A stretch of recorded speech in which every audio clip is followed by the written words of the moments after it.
Dr. Samain for her warm hospitality and for the excellent cooperation we had in organizing this small gathering. I also wish to thank Ms. Yolla Gudulas from Cyprus, who's here with us tonight. Both speakers are experts in their field, so I will not say a lot. They will speak in much more detail than I could possibly do. Today's title, Bridges of Understanding, is an insightful one for the reasons that we can all appreciate. What we need today is to establish bridges between different cultures, religions, and essentially between peoples. And while it takes a lot of time and patience to build bridges, it's very easy to destroy them. So to continue, it can be argued that it is quite futile to talk today about interfaith and intercultural dialogue and understanding, given the prevailing situation in our neighborhood and the wider region, and the images of suffering that we see on a daily basis. We have been cynical at different points, at one point or another, about the world we live in, about the grave injustice that we see and the violence. We protest, and we say, justifiably so, that might makes right. But one could argue that if we don't talk about these issues, about intercultural and interfaith dialogue, what is the alternative? Given the present conditions, it is even more critical to talk about these issues, and we need to listen to the narrative of the other side.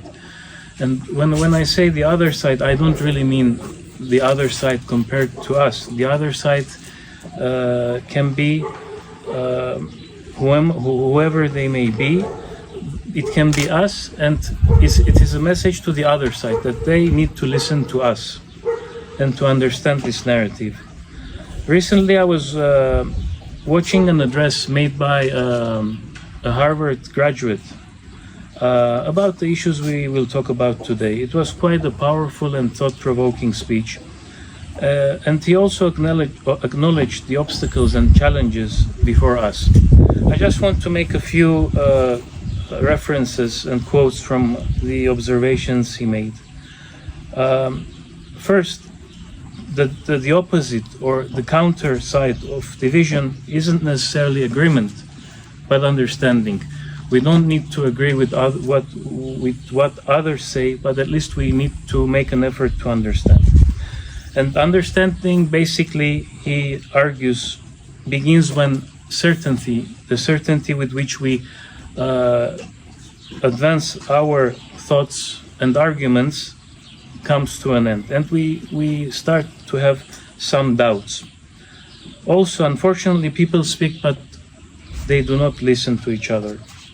And also, the most striking thing that he said, in my opinion, that listen to the other like you might be wrong, based on the premise that you might not be absolutely correct in what you are saying.